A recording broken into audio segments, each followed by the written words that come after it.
Meet me in the temple of love, for she is coming here to show you. Meet me in the temple above,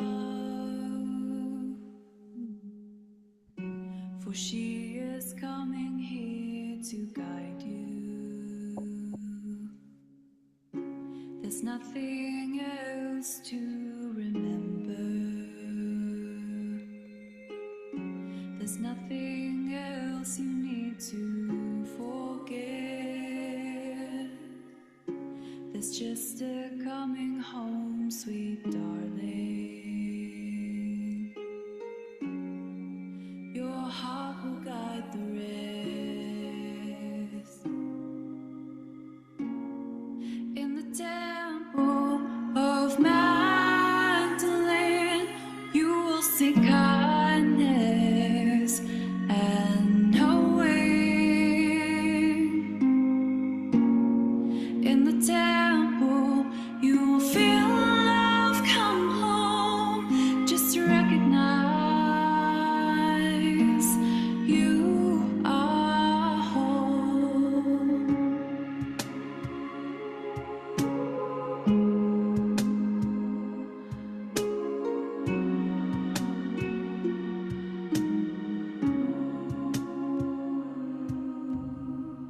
Meet me in the temple of love,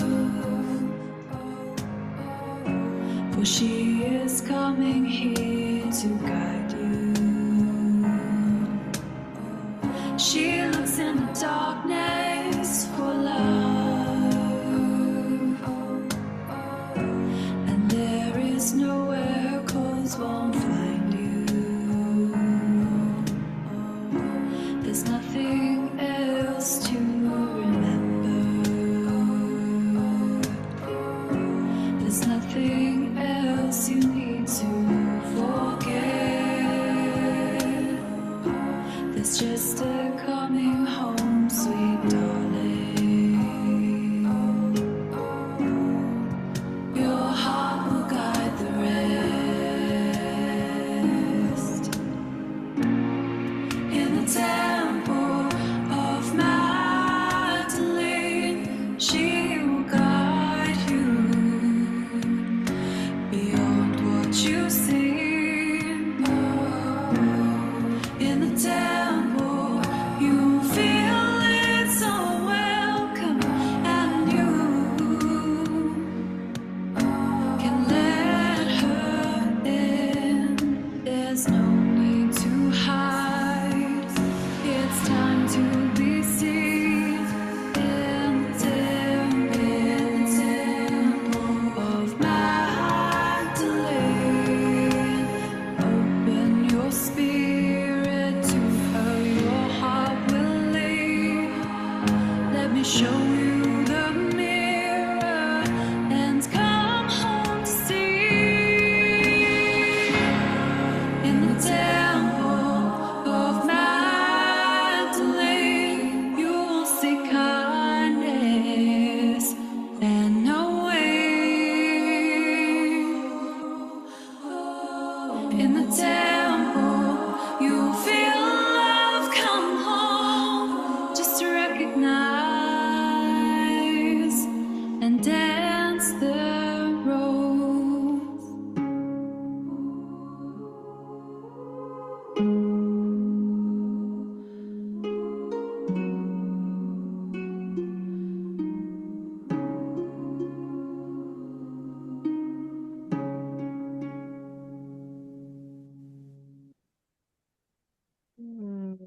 Hello, hello, hello, and welcome, everybody.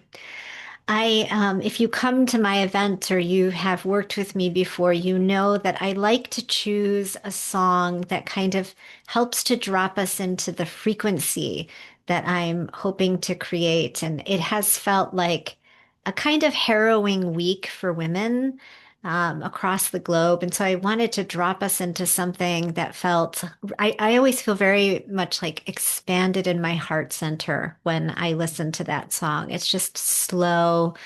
It brings us back to the remembrance of the temples and when with women gathered. And it is such a radical act of rebellion to live with an open heart, to live with joy, to be in our pleasure, and to gather as women, like we are on this call.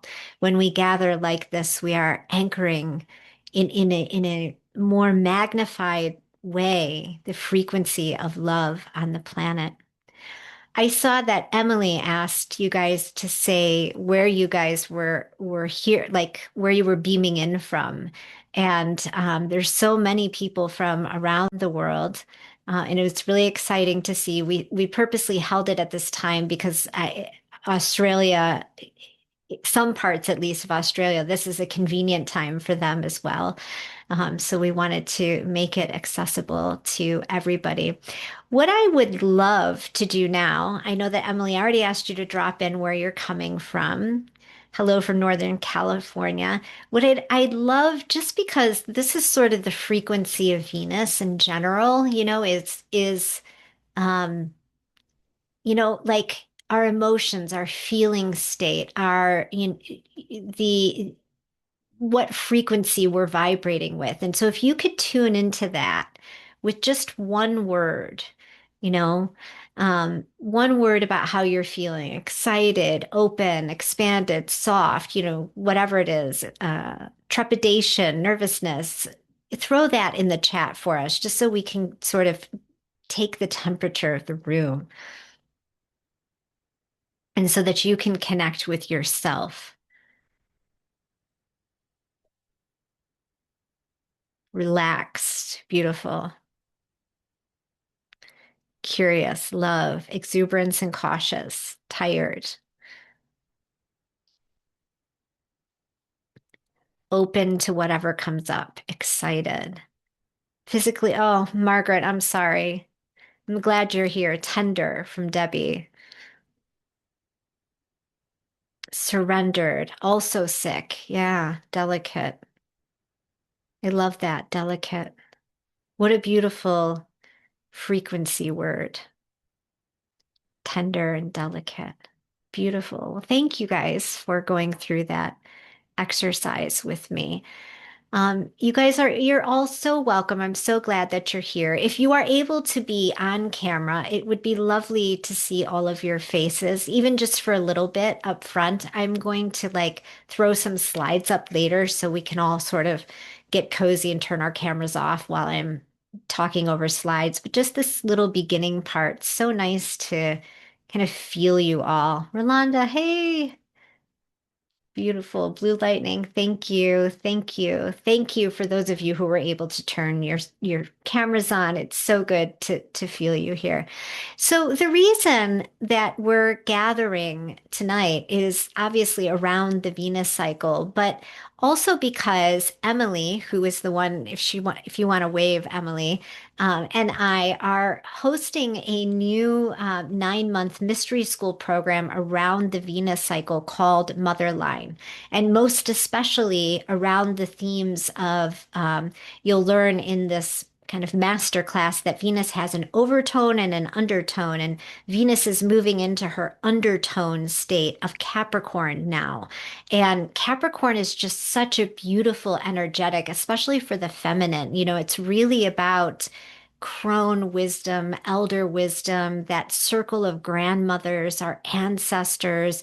It's a sign about, death, endings, legacy, what we're leaving and seeding here on the planet. And really that that legacy that is not just, us maybe writing a book and leaving that around, but the legacy within our line, our matrilineal lineage as well. And so it's such a powerful cycle that I thought, wouldn't it be really beautiful to gather all of us in this way around this energy and just, um, you know, uh, anchor this energy in on the planet together. Because as I said, when we gather, something magical happens and we begin to anchor, um, or seed new timelines and new grid lines. And I really believe that when we are doing Venus work, when we are walking the Venus path, that we are consciously seeding new timelines. I believe that. I believe this work is so deep. It is so rich. It's it's a spiral journey of just constantly uncovering new layers and new layers of ourselves. And as we do that, we anchor into, to use Emily's word, a kind of sacred safety within ourselves. And so there can be all of this stuff going on in the world outside that feels jarring and just completely insane. The last week has sort of felt like insanity out in the, 3D matrix. And when we do Venus path work, there's something deeper that we're anchoring into. There's something deeper that we find within ourselves through working on ourselves in the underworld and all of the different layers and aspects of Venus. And so, part of why we're here tonight is also to talk a little bit about the mother line. And the reason I'm bringing this up at the top of the call is because I think everything I say about Venus will make more sense when this concept is wrapped around it. Because there's a particular way that we as women can sync and work with Venus and follow Inanna through her different gates that she travels through, as you'll see, that really provides a path for this like deep alchemical journey work. Emily, is there anything you want to add to that, to what I've said?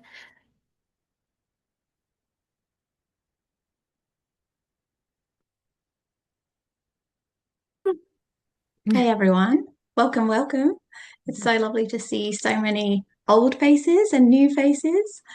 Yeah, I think that's just such a beautiful introduction. For me, the Venus path is something that I didn't go, oh, I think this will be great. If I do this, it will really help me get to know myself. And suddenly I'll have all this extra wisdom.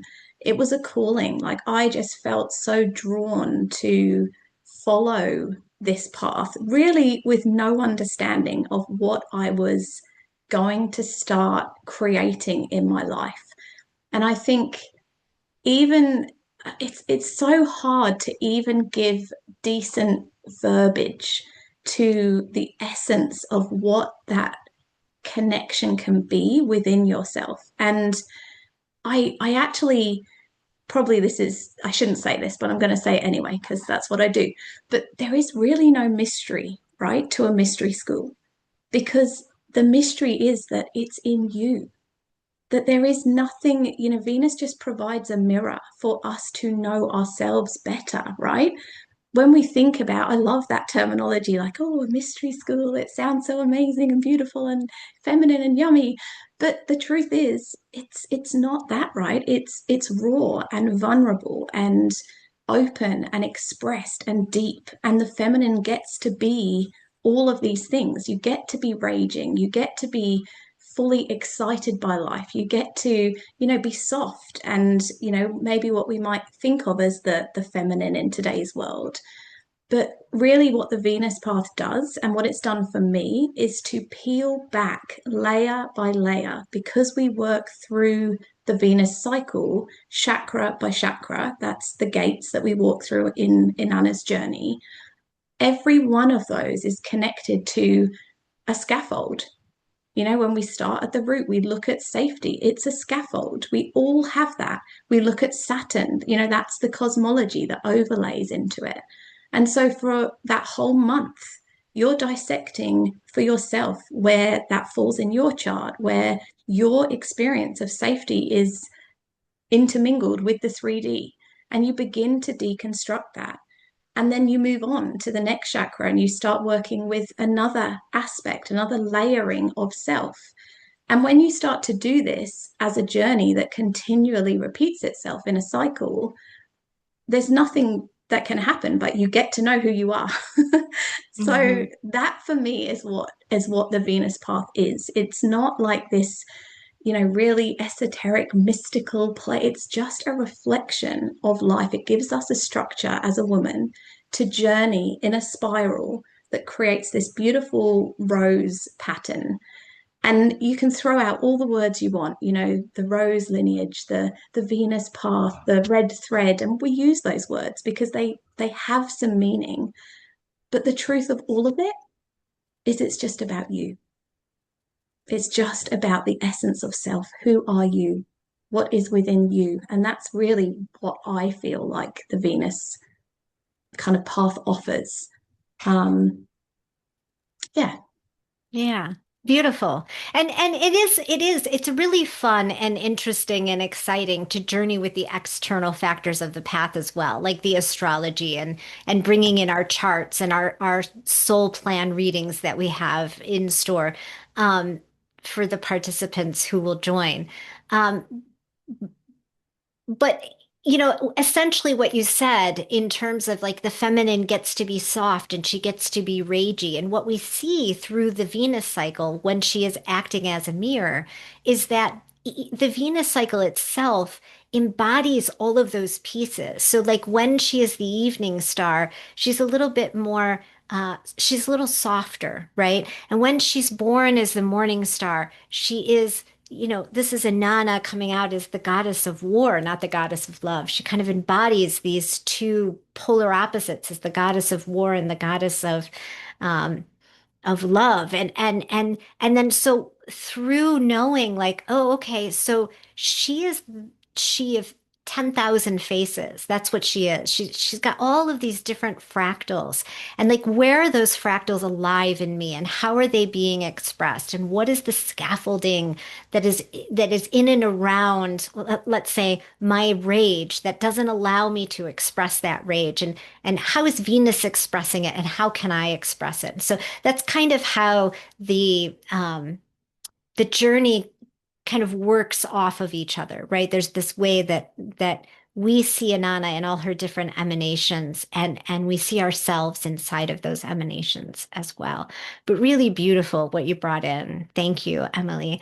So a lot of you guys have found this site through my work, and I really wanted to give you guys an opportunity to meet Emily and to just have a piece of her magic and experience her medicine. And so I thought just before we get started, and then we'll move into the masterclass portion of the evening, I thought what we do is have Emily sort of just drop us in a really quick meditation. So if you guys want to just prepare yourself, get seated somewhere comfy in a place where maybe you can tune in with yourself and your body and close your eyes. So a big part of what I feel like sometimes we miss, even in the spiritual world, is the true embodiment of what it means to walk as a human, right? Your humanness is so, so, so important to your work as your own personal development, if you work with clients. And so a lot of what I do is really just helping you to embody, to actually feel everything within your physical self. So it's easy for us to sit in meditation and to kind of, do a lot of enlightenment and higher vibrational, higher frequency work. And I've done that for many, many years. But one of the things that I'm seeing more and more is that actually our spirituality needs to be grounded into our human self, bringing that soul and humanness together. So a lot of what I do and how I will be supporting the container is really to help you feel in your body, dropping into yourself. So just for today, we're just going to do a really, really quick little meditation just to get you into your body, and just to join as a circle. Like even this evening, just with the women here, it's so important that we bring ritual and we bring some of this energy into connection, with everybody that is here in the same. We're all here with the same vision. So I'm just burning some Paleo Santo. So just take a couple of deep breaths.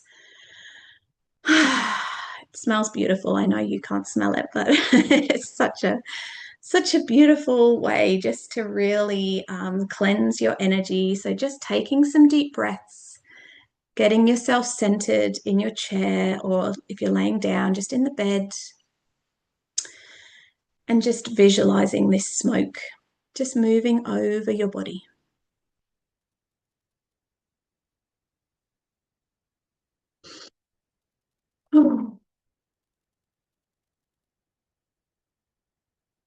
So just to begin with, I want you to start to deepen your breath down into your belly. And as you're breathing in, just start to really fill and expand your tummy, your chest. And if you need to, on the out breath, just sighing, just making a sound, just something to release, just to really let go. And just do 3 breaths like this.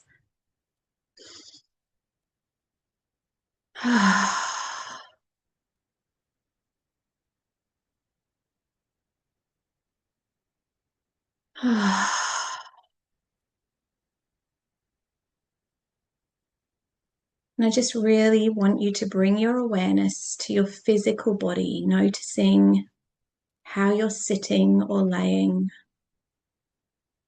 noticing if there's any areas of your body that you're holding tension, any thoughts that are coming into your mind. And you're just welcoming everything that wants to be here in this moment. Not trying to push anything away, just allowing everything that is here to land fully, to arrive. Feeling yourself relaxing, sinking deeper into the chair or the bed. With each breath, just welcoming and allowing, opening a space for everything that wants to be here to land. And I want you to bring your awareness to your heart space.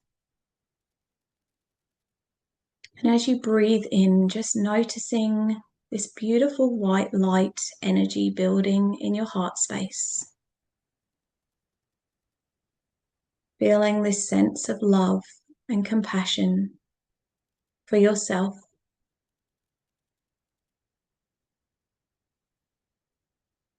Beginning to move this energy through your body, down your arms, to your fingertips, down into your belly, your hips, your legs, right into your feet, and up into the top of your head. Just feeling this sense of love, of safety, of compassion. Noticing that you are welcome just as you are. There's nothing you need to do, nothing you need to change. Sending love to any thoughts, any anxiety, any aches or pains, wrapping them up in a big warm hug.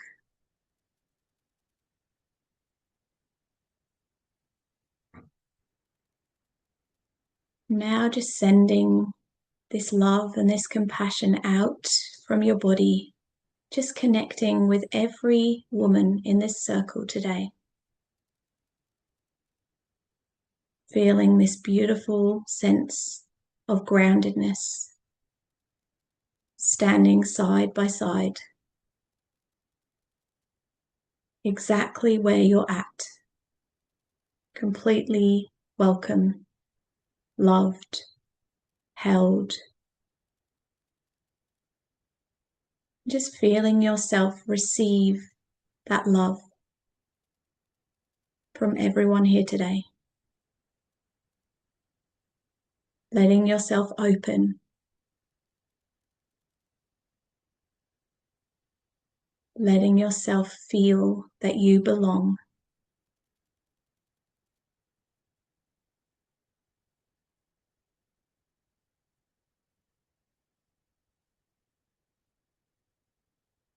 Now just bringing some gratitude into the practice, thanking everybody who is here, bringing their energy, their presence.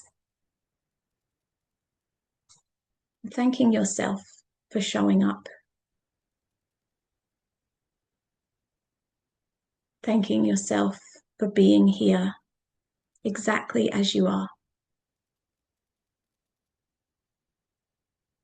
Thanking your human body for carrying your soul.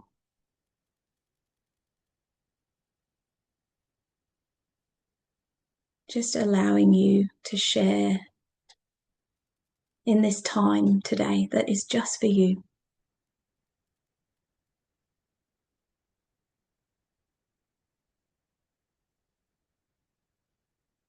Now just starting to deepen your breath once more, just bringing your awareness back to your physical body. Taking a couple of deep breaths in.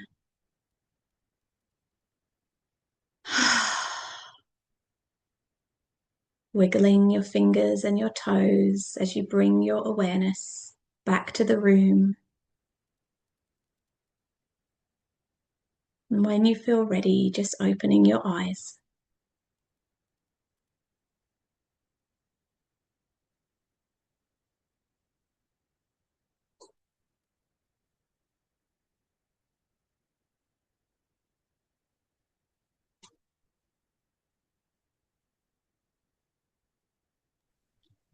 Thank you. Beautiful. Yeah, beautiful.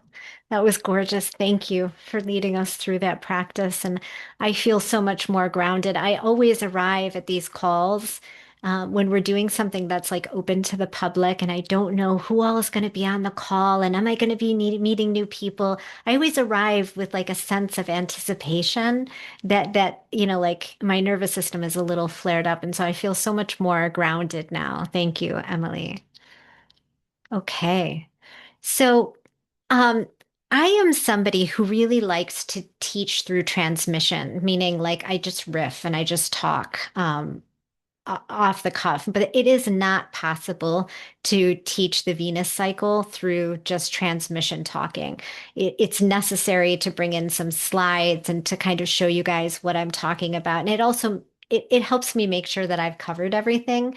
And so we're going to move into looking at some slides and going through, what the Venus cycle is. And I want to say from the outset, it took me, and I'm an astrologer, it took me 18 months, maybe 2 years to fully grok the Venus cycle. So just allow what comes in and what you retain to come in and to retain. I will be sending out, oh, Debbie, I will send you the replay. Thank you so much for being here. Um, Yes. So allow what comes in, what you can retain today. That's perfect. That's fine. Don't get annoyed with yourself if, something's gone over your head. And I will send out a replay for you guys to be able to watch again. And I may make the slides available as well, just so that you can have those for your records also, to go back and look at. So I just wanted to say that before we got started. All right. So I need to share my screen here. Here we go into the Venus slideshow. So if you'll notice, one of the reasons I was laughing when Emily was talking, this is the glyph of Venus in astrology, and it looks like a hand mirror. And she's often called the hand mirror or the mirror of the cosmos. And so it was really lovely that Emily brought in the mirror concept of Venus. So who is Venus? Venus is, she rules in astrology attraction, our values, which is really important, beauty, aesthetics, how we resource ourselves, and our attachments. This is also a lunar principle as well. So she shares this with the moon.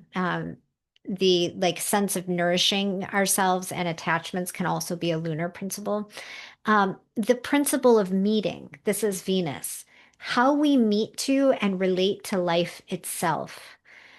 Love, connection, union, art, music, and our sensory perception, our ability to savor and luxuriate in the moment and in our environment are all Venusian qualities. So, Venus's action on the planet is to help connect us with our feminine essence, the feminine principle or force in this dimension of reality, not from a gendered or personified perspective, but like to connect the feminine essence in general. That is her specific current. Venus's qualities. In Aristotelian qualities, she is warm and moist. And so she's seen as the glue that holds people and things together. The sign she is in our charts will show us where we seek to join with other people. She governs both of the signs of Taurus and Libra. You may know that if you're an astrology buff. And so on the Venus path, there are two fundamental questions that we travel with. Is this true? And I mean this like, can I feel the truth of this in my body? Is this true? That's her question from the Taurus camp. And then what is my relationship to something? This is her in the Libra camp. And when I say relationship to, I mean relationship to anything. Like, what is my relationship to my lover, to my partner, to my friend? So, people, yes. But also, like, what is my relationship to mornings? What is my relationship to my job? What is my relationship to food? Like, these are all also important questions, right? Inquiries that we can bring in on the Venus path that give us a wealth of information or self-gnosis. So Robert Hand describes Venus as an attractive or unifying force which arises from within and makes people more aware of their true nature, more fully realized, and more in tune with their world. And so we can see from this description how integral Venus is to knowing ourselves.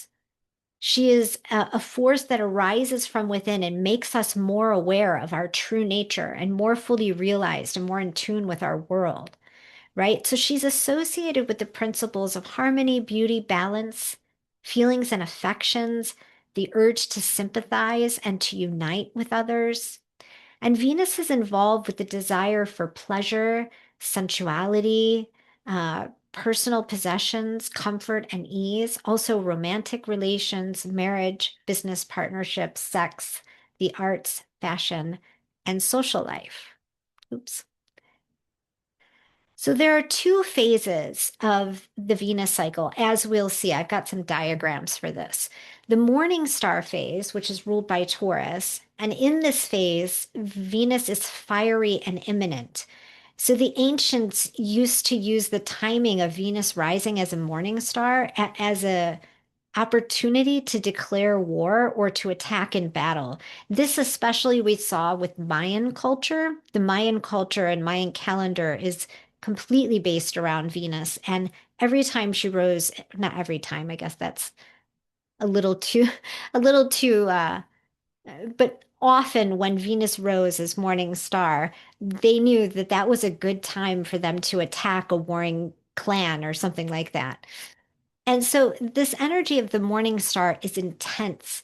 It's almost Mars-like. It is the emanation of Venus as the goddess of war.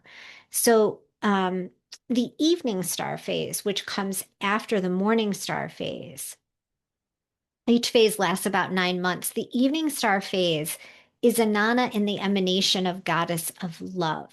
So this phase is more transcendent, as we'll see here on the next slide. So Venus as morning star is fiery, like we said, and this is called Venus Pandemos in the Latin. And then Venus as evening star is more transcendent, and this is called Venus Urania in the Latin. As morning star, she is Venus of immanence, and as evening star, she is Venus of transcendence. So, in a holistic sense, Venus is the bridge between our humanity and our divinity. And I personally equate sort of the morning star with the sign of Taurus and the evening star with the sign of Libra, in that Taurus itself is more imminent, it's embodied, whereas Libra is more about harmony, balance, and transcendence. So here we get into the astronomy of the Venus cycle, and this is where it can get a little hairy. Venus is the second closest planet to the sun, and her orbit is between Earth and Mercury. So the Venus-Sun cycle is called the Venus synodic cycle. And so whenever we're talking about the Venus cycle, I'm referring to the Venus synodic cycle. Venus begins her cycle here at number 1. Here's the Earth, if you can see with my mouse, and here is the sun. And so Venus is here like at number 1. So she begins her cycle between the Earth and the sun at what is called the interior conjunction. And she's always retrograde at this point and closest to the Earth. So then the midpoint of the Venus cycle is when Venus is furthest from the Earth. It's our outer star point, and that's at number 8 here. Venus at the far side of the sun. And this is, in effect, where we are now. We're right between 8 and 9 in her cycle. Venus is in the underworld when she makes this second conjunction to the sun on the far side of the sun. And then we're just about to travel to where she rises as evening star. And so from interior conjunction to interior conjunction, this is 584 days, this cycle. The cycle is then further broken down into 2 9 months periods. And that is, morning star phase, which is between 1 and 8 on this diagram, and evening star phase, which is between 9 and 1 on the diagram. And I've got some more diagrams for us to look at. So we can look at this a little bit more closely.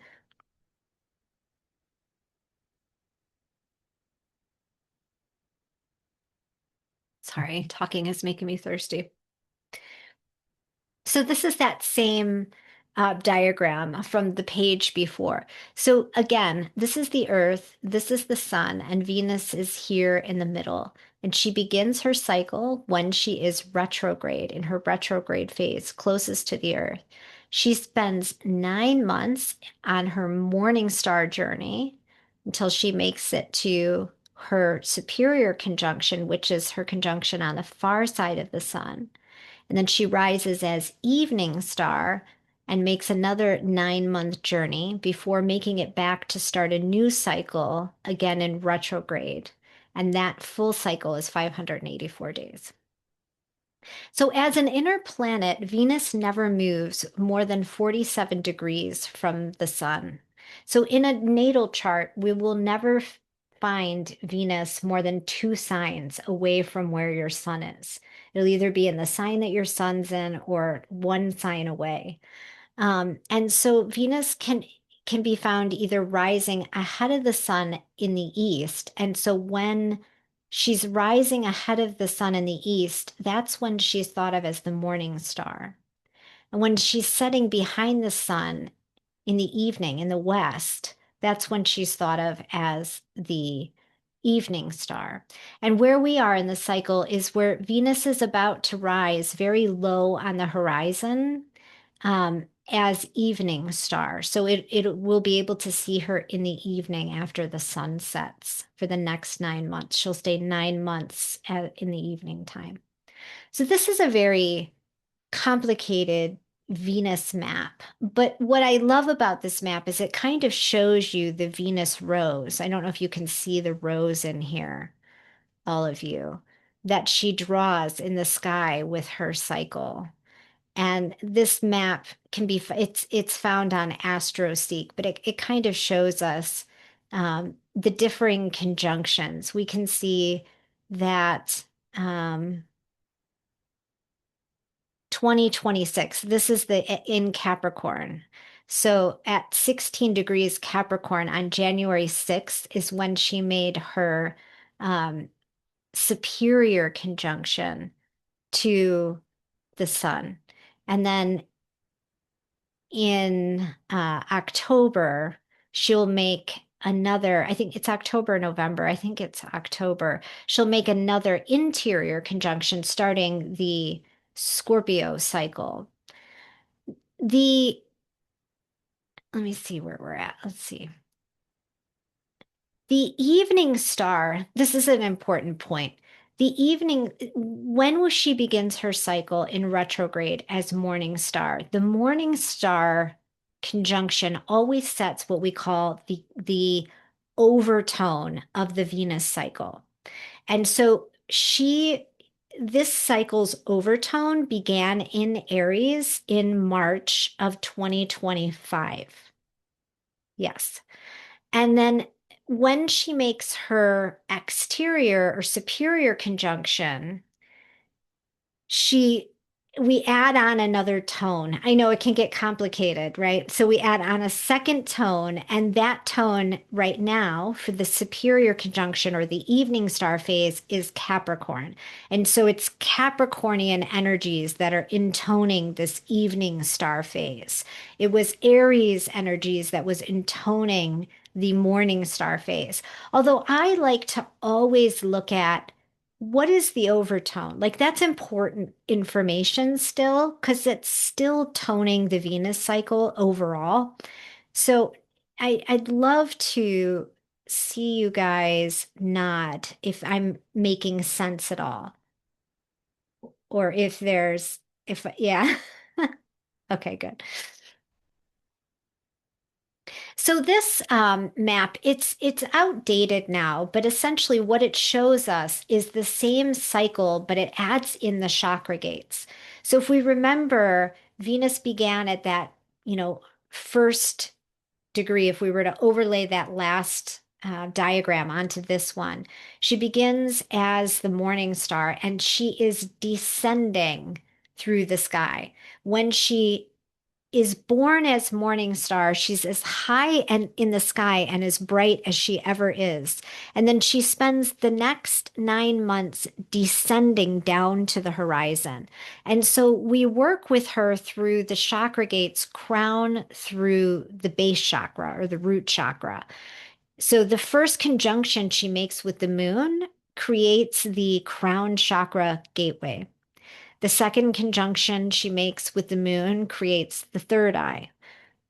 The third conjunction, the throat chakra, and so on down to the underworld, where she's now descended so far that she's dipped below the horizon, and so we can't see her. And she stays below the horizon anywhere from 60 to 90 days. And then when she rises as evening star, because she's so far away from Earth, she's very faint and she's on the horizon. She's not high in the sky like the morning star. She's low and faint and nuanced, and this this actually speaks to her properties. Like if we remember, the morning star is this fiery emanation, this goddess of war.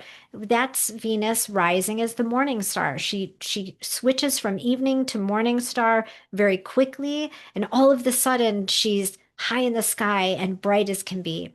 And then when she rises here as evening star, she's low to the horizon and she rises in the root chakra. So now she's climbing. As she gets closer and closer to Earth, it creates this appearance that she's rising in the sky. And so we work through rising through the chakras, from the root chakra to the sacral to the solar plexus to the heart chakra to the throat chakra, and on through the chakras.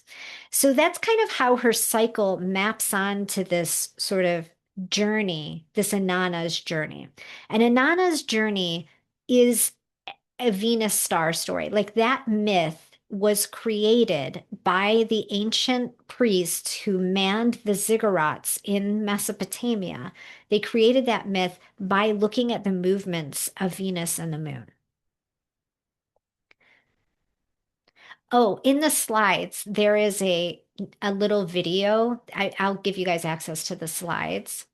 Um, and he does a really great job with the diagram. Like he's got wonderful software that he uses to kind of give us a better than I could ever do in just a 60-minute slideshow. Uh, he does a great job of explaining the mechanics of the Venus cycle. So if you're really into understanding like what's the astronomy of the cycle, watch that little video. So here is the Venus moon conjunctions. This is what they look like when Venus and the moon come together in the sky. And at this Venus moon conjunction every month, that is when Inanna opens a new gateway or a new chakra portal, as we might call them. And so I began to show you. So this is the morning star phase. Venus rises, she's high in the sky. And then over the course of 9 months, she descends and then she dips below the horizon, which is the underworld phase. And then she begins, this is where her new appearance is. Her new rise is low on the horizon.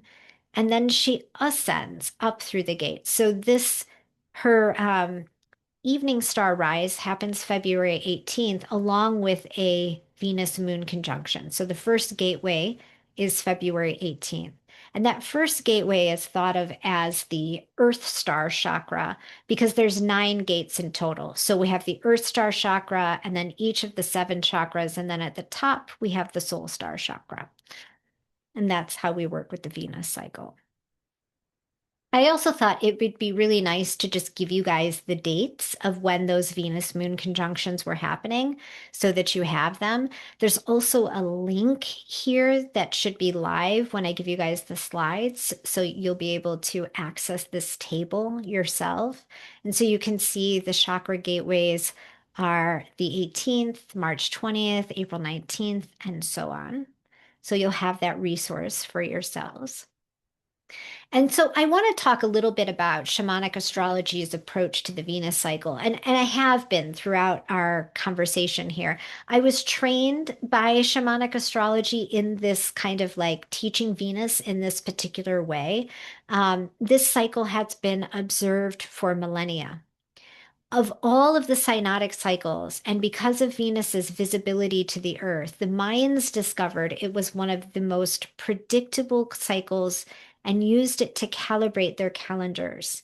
And many cultures have mythologies related not just to Venus, but to her entire cycle, like the Mesopotamians did. And most notably is the oldest, which is Inanna. Inanna's story is closely linked to old and new religious cults that center resurrection as their main theme. And this is what shamanic astrology has done. It's overlaid the story of Inanna, which they now know to be a Venus story, through the recovery of all of these clay tablets in Sumer, ancient Sumer and Babylonia. They've overlaid the story of Inanna onto the Venus cycle, which is what shamanic astrology's approach to the Venus cycle is. So using the template of Inanna's myth, we see that the moon and Venus conjunctions create gateways. These gateways are the chakras. Venus moves through the phases of descent, underworld, and ascent through to her metamorphosis, which is a period that happens during the 7 days of her retrograde that she's actually conjunct the sun. We call this the metamorphosis phase. The period where she's in the superior or far away conjunction with the sun is the underworld. And the one where she's close to the earth in retrograde is called the metamorphosis. And then on the two sides, those 9 month periods that flank her two conjunctions, the morning star is the descent and the evening star is the ascent. And all of this matches her astrology. So, why do we want to work with the cycle? Well, it helps us to truly, deeply embody the feminine mysteries of life, death, and resurrection. There is always an underworld phase when we work with this cycle. So there's always a death and resurrection opportunity. And again, this can be an egoic death, a death of a way of being, a death of an old pattern, a death of an old scaffold. I don't want to scare anybody, especially anybody who's had a recent like brush with actual death that journeying with Venus is always going to mean that it's going to bring forward that level of death and grief. It's not that way. I don't have a literal death every time I travel with her, but some part of me dies every cycle, and some part of me is reborn every cycle in a new way. Every single cycle, every 584 days, and even smaller than that, every 9 month period, I find that something was born and something died in those periods. Um, why else do we work with this cycle? To intimately know time as infinite, cyclical, evolutionary spirals. There is something so different when we start to live through cyclical time versus linear time. It puts a different context um, into our lives versus that of the mainstream that just kind of really works with linear time. Why else to work with the cycle? To work with and clear our energy centers so we can co-create with universal energy. It is beautiful for me to go, oh, wow, I'm feeling really anxious today. That's my root chakra. What can I do, to support myself in that way? Like to really get intimate with those chakra centers. It's just a beautiful way to live and to know yourself through those 7 centers. The Venus cycle is a living map to guide us on our heroine's journey. But that's the underworld and back again, the shedding what is false, fortifying our ability to connect with source within, to embody our truth, to live our sacred purpose. Syncing with Venus allows us to feel and attune to her evolutionary intention to seed more love. So I want to kind of look now at the cycle that we're in and talk a little bit about the overtone of Aries, where Venus made her retrograde conjunction, her morning star conjunction this round.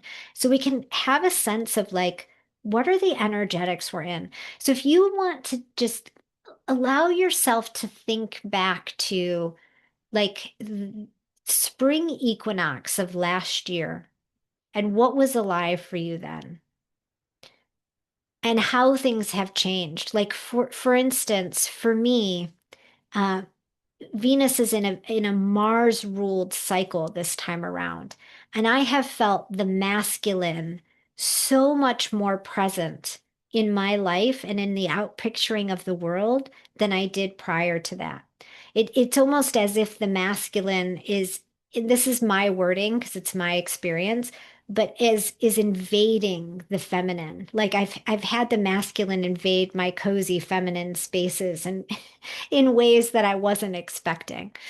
Um, so Aries, what does it mean to have a Venus cycle that begins in Aries? Aries is related to the ram.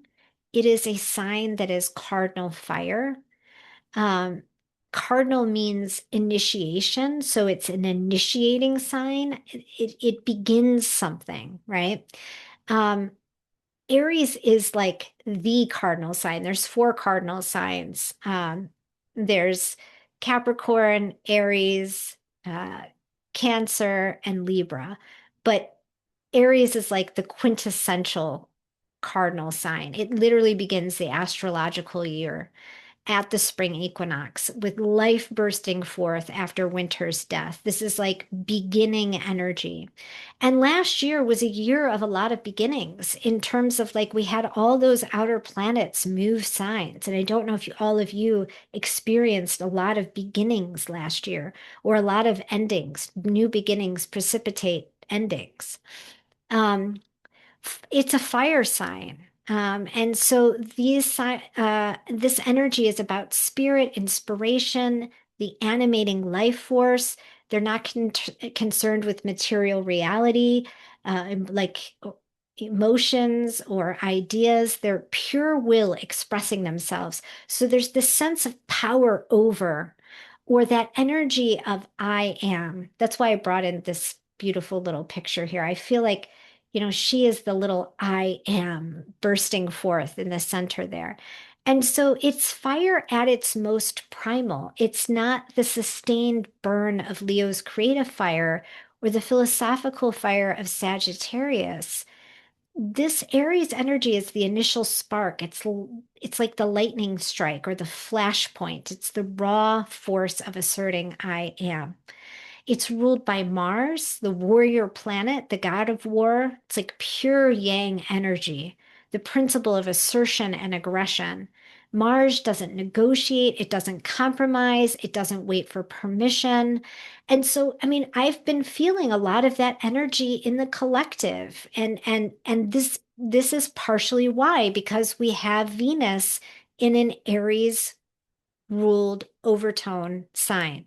And so there's a lot of good things about Aries. I don't want to denigrate Aries and Mars. Um, Aries is the sign of courage, so the ability to act despite fear. It's the sign of action in general. Like I felt like this cycle, I've been more active than I have been in previous times, and I've been feeling the spark to act and to get out and do things. It's related to desire, knowing what we want and going after it. It is not afraid of conflict. It doesn't shy away from a battle. It's very independent. It's got a radical sense of self-reliance. And there's survival embedded in it, the will to live, to fight, to win. So that's the themes of Aries. Aries is the most self-focused sign because it's learning I exist separately from you. That's essentially sort of what Aries denotes in a chart, right? It's all about that like encapsulated energy of I am. There's beginnings. So fresh, new, unexplored things. Aries precipitates speed, competition. Aries is honest, does not have time for games. It doesn't necessarily like playing games. It's very innocent. It governs birth itself. And it's super instinctual. So there's this one of the things that we're learning as we move through this Venus cycle with the Aries overtone is to trust the instinct. A lot of us have instinct um, injury where or intuition injury where we knew something as a child, but we were told, no, you don't know that, or that isn't right, or you don't trust your knowing. And so there's some repair that we could be working on during this Aries cycle around trusting our gut, trusting our gut responses, trusting the body, all of those things. Um, So the shadow of Aries can look like selfishness, like the complete disregard for others. It's very self-associated. Impulsiveness that creates wreckage, anger that burns everything down, an inability to finish what it starts, aggression without purpose, impatience that misses important details, recklessness, using force when finesse is needed. But at its best, Aries is the pioneer, the trailblazer, the one willing to go first into unknown territory. I feel like we're seeing this in the world as well, like that we're being brought into this unknown territory right now, especially, and hopefully we'll be given the courage to actually act on it. It's got the courage that everyone else wishes they had. Aries is authentic to a fault. It knows how to start things when everyone else is paralyzed by overthinking. So Aries in the feminine. Aries is often seen as the most masculine sign because it's ruled by Mars. But there's an Aries quality that is essential to feminine reclamation, and that is the refusal to be tamed, the willingness to fight, and the kind of rage that protects. Aries, like an Aries woman, is the one who won't be told to sit down, to be quiet, or to make herself smaller. She's Medusa refusing to lower her gaze. She's the wild feminine that the patriarchy has spent millennia trying to domesticate. So in Venus work, we see Aries energy as that Mars Venus dance where desire meets will, or having beauty but with teeth, or a love that doesn't apologize. The Venus and Mars in astrology are the primary masculine feminine polarity. So not like gender, but polarity. They're magnetic attraction, the push and pull that creates everything. So Venus is receptivity, attraction, magnetism, beauty, desire for union, pleasure, harmony, what we value and draw towards us, whereas Mars is assertion, pursuit, penetration, desire itself, the act of going to war, passion for what we want and what we move towards. And the dance between them is literally the dance of desire and fulfillment, or attraction and pursuit, or being desired and desiring. So this is the overtone that we're moving through with this Venus cycle. So there's a lot of Aries energy up in the air. And I'm just curious to look at some of your faces here. Have you guys noticed the Aries outpicturing in the collective, that Mars, that yang masculine energy? Yeah. And so much so because we're in an Aries Venus cycle. I cannot tell you how Venus and Mars in general are what we call personal planets, so they act on the personal level. And we really feel in our bodies anytime one of the personal planets are doing something in the sky. And so that's partially why this cycle is so powerful, because it acts on the personal level. And so then we've got Capricorn. This is a Capricorn undertone. And so Capricorn is the realm of deep time. It is the connection to the primordial mother. It is rooting deep to grow into leadership, seeding our legacy, the place of our ancestors. We just had Pluto in Capricorn, and I know that he is in Aquarius now, but I'm telling you, we're dealing with still a lot of the issues that came out of the Pluto in Capricorn era, just because we're still in that really beginning part of having Pluto in Aquarius. And so it, like, part of what's happening right now in the collective is like an outcropping of Pluto in Capricorn. And it's in service to Pluto being in Aquarius, not to take a side quest into Pluto, but I think that that matters here. So in Capricorn, we're unearthing fertile, dark soil, stuff that is good for planting, detoxifying, and purging. So Capricorn is ruled by Saturn, and Mars and Saturn are both thought in astrology to be what we call malefic planets, or planets that bring about malefic events. I kind of like to try and reframe those kinds of astrology, like yes, we are seeing things that are malevolent, but they're being brought to the surface, I believe, to be purged, right? And as you'll see, um, oh, purifying. I thought detoxifying and purifying. I thought I wrote purging here.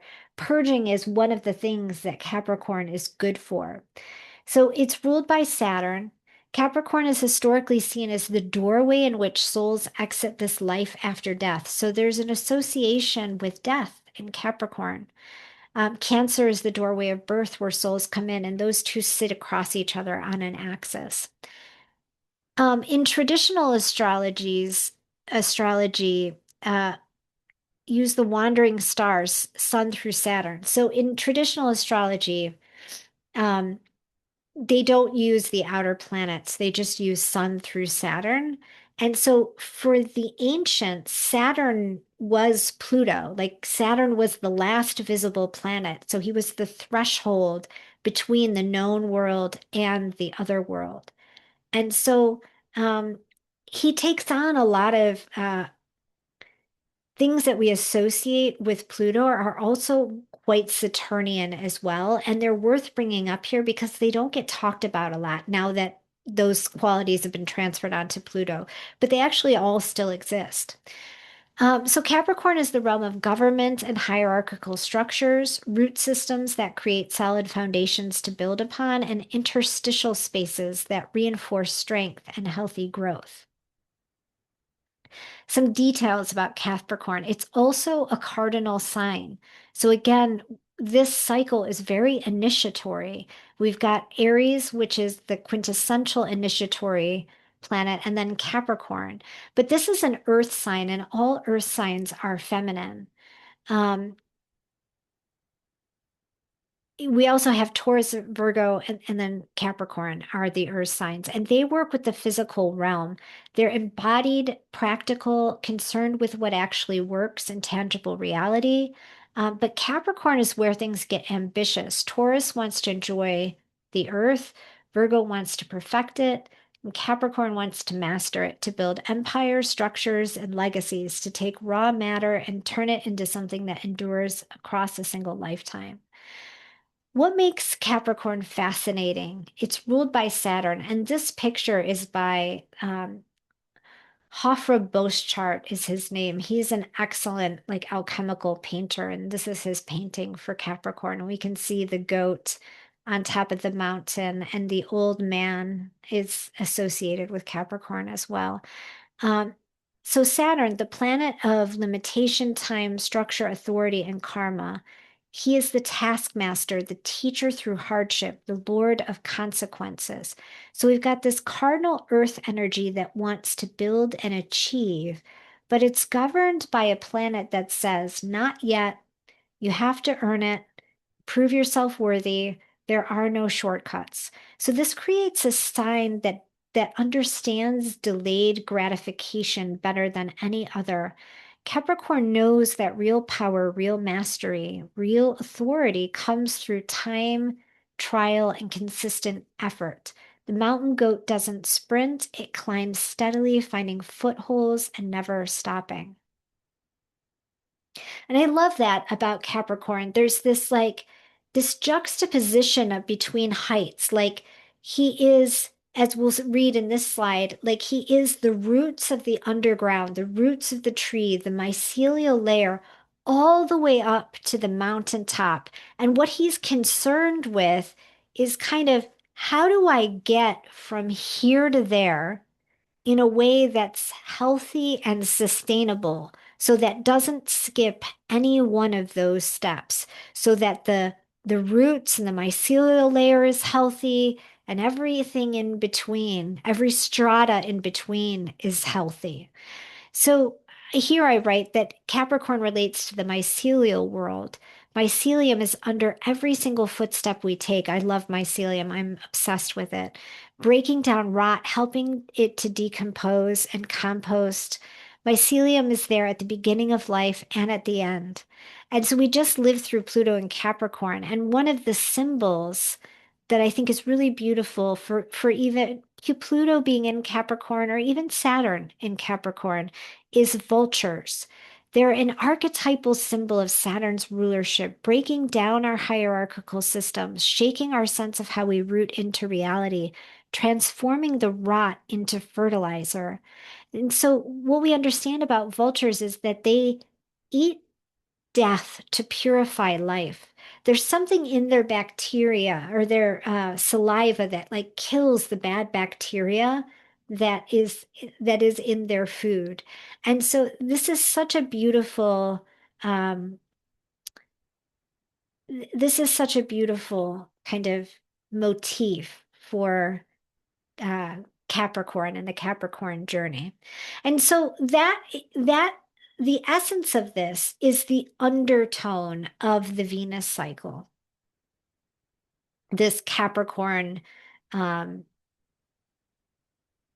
essence. And so in Motherline, what we're looking at is our connection to the primordial mother all the way through all of the chakras and back into the primordial mother once again at the end, right? Like, how are we connected to this deep life? And I love the primordial mother because she's so connected to Capricorn and to what we are seeding here. What is our legacy? What is our thing that we have done that will last beyond us?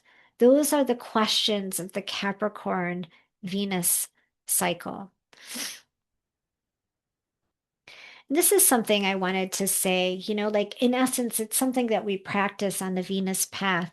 In the world, there is so much like vying for our attention all of the time. And this is a sort of masculine feminine dynamic, but that which penetrates us becomes ours. And this is a cycle, this 9-month cycle is the we can hear the women's mystery inside of it, right? Like there's this what else is 9 months? Well, gestation is 9 months, right? And so what penetrates us becomes ours. And so that's why we must be discerning about what we allow to penetrate like into our field, because every single thing that penetrates us becomes ours. We either have to incubate it, gestate it, digest it, metabolize it, or we bury it, right? Like there is this way that being penetrated by life, Mars, becomes ours, Venus, and we then gestate and digest, metabolize, or bury what we've been penetrated by. And if we bury it, it becomes stuck and somatized in the body. So when we birth it, we consciously release it, whether it's a program or a piece of artwork or a book that we've written or, and anything. Um, when we metabolize it, we use the body to alchemize it. And the larger point here is that to be very discerning right now, we're meeting as women in a very particular time in the world to be very discerning of what we allow ourselves to take in at this point in time. Okay, so Venus as a way of life, an orientation to reality. What is the feminine essence? We didn't even really cover what that is. That means so many things to many people. From my lens, Venus is the Dakini sky dancer, the tantric goddess of wisdom, an open channel for gnosis. I'm going to tell you what I think, right? She's ecstatic wonderment who makes love to the present moment. She is in fascinated wonderment with the world, our body, and being human. And she is the response to the moment. She doesn't plan for the future, she arrives fully present. She is the undulating, cyclical, pulsating current of reality and how that is expressed and experienced in our body. She is wrathful and erotic, compassionate and heart centered. She teaches us to take advantage of the elements of this reality. She is the force of gravity that allows us to feel our body weight, to soften into the earth. Her force is like Aikido, which means unifying force, using momentum to achieve one's aims. She is not just all 10 faces of the goddess, she is the thing that animates them. She is the sacred and the profane and the substance that unifies opposites. She is paradox, and where you find paradox, you find her. She curates her wisdom through living life in beginner's mind.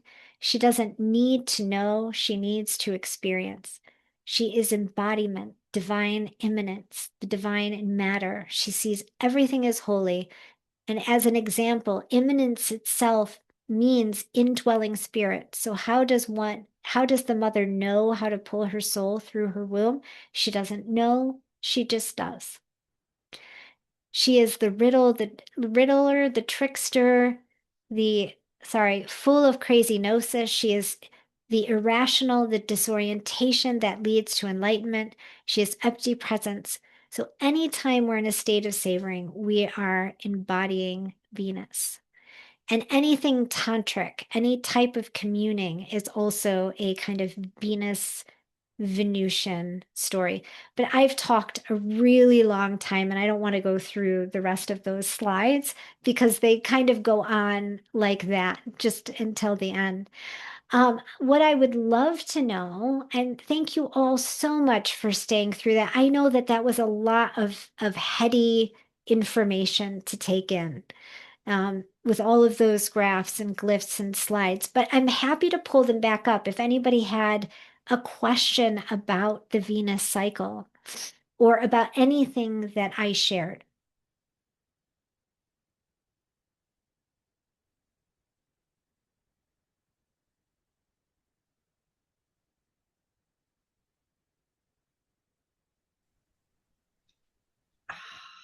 I put my I can hear.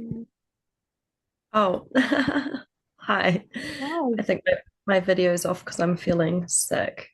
I'm sorry. Um, I have a question. I've been working with the Venus cycle for years. This is actually my 8th year, so completing a rose. Yeah, Mm, cool. But what I'm interested in is when you talk about the Earth star and the Soul star, mhm. I've always just kind of observed them as these like integration moments where I feel things stirring, but I haven't really worked with them. I would just love to hear more about, yeah, what you've learned about them or how they show up for you. So Here I am. I think that's a great way of uh verbalizing what those chakras are in general. Like the Earth Star, what is that? It's sort of like the preparation. It is the mycelium, like before moving up into the roots. And the Soul Star is sort of like, there's a little something extra above the crown that's pulling us forward. So I think thinking of them as integration chakras is a really great way. It's just the wording I've used is different. I do, like in on the Venus path, like in Motherline, if I were choosing an archetype for the Earth Star, I would use the Norns. I like the like the weavers of fate. I feel like that's sort of what's going on, down there underneath the trees. There's this kind of like fate weaving happening, and I might choose, the primordial mother or even the Norns again for the Earth Star.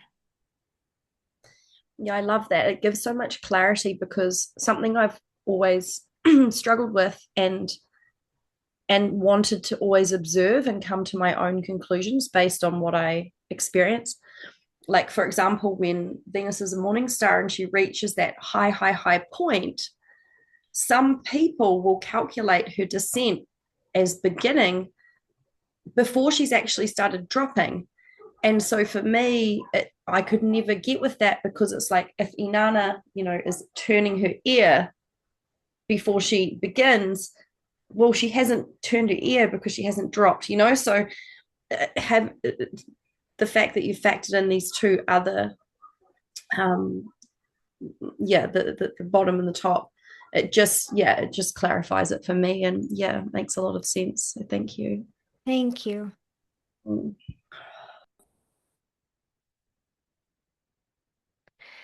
Anyone else with any other questions?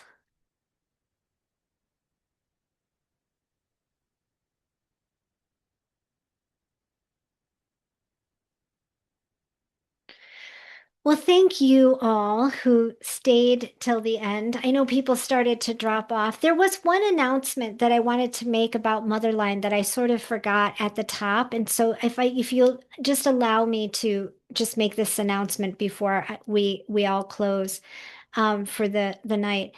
We we really want to make this program accessible to as many people as possible. And Emily and I got together and really talked about like how can we cater to as many walks of life, different financial situations, different needs for support as possible. And so we had originally put out the Venus Path or Motherline at one price point, but now we've added two extra tiers in a lower tier and a higher tier. And if you are at all interested in taking Motherline and going through the full Venus journey and being held, it's going to be a very intimate journey. There will be lots of lots of uh, holding for you inside the container. It's held on Mighty Networks, and so it's a very community-oriented platform. And so there will be access to the teachers in between calls. There will be one-on-one calls, all of that stuff. So if you have a desire to join, just reach out to us and we will work something out. We will make something happen. So I just wanted to say that as well. I should have said that at the top of the call before everybody left. But thank you all for staying till the end. Kara, it was so nice to see you and have your presence on the call. Love to you. Annabelle, thank you for being here. Margaret, thank you for being here. Laura and Rolanda, thank you. And everybody else who's still here on the call, thank you so much for joining. I will send out the replay to everyone else. Thank you. How do you say your name? Sancha? Am I saying it right? Sancha. Sancha. Yeah, beautiful. It's a beautiful name. Yeah. Um, Damascena, do you have everybody's details to send out the replay? Because this wasn't a link in some Facebook posts. I was just wondering if you actually had. Everyone who's on my email list will get a Okay, copy of the recording. So, cool. So if uh, you're not, if you came in through a link, because I know I've sent a link to some people, and you are not on the email list, maybe just reach out to Damascena if that's you and you're like, I won't get it. Maybe just check in around that so that you've got their email. okay. Here, I've put it in the chat, my website address. And at the bottom of the website, you can sign up for my email list. Yeah, beautiful. Thank you. I'll make sure, Emily, you have a link to if you want to send it out to anybody who you'd like to send it to. Thank you all. Thank you for spending time with us. This was so awesome. Hey, listen, I'm planning on doing a talk about the current astrology because it's so intense. And so you guys can look out for that conversation as well. I'd like to do an astrology of 2026. So, all right, loves. We'll see you soon. Many blessings.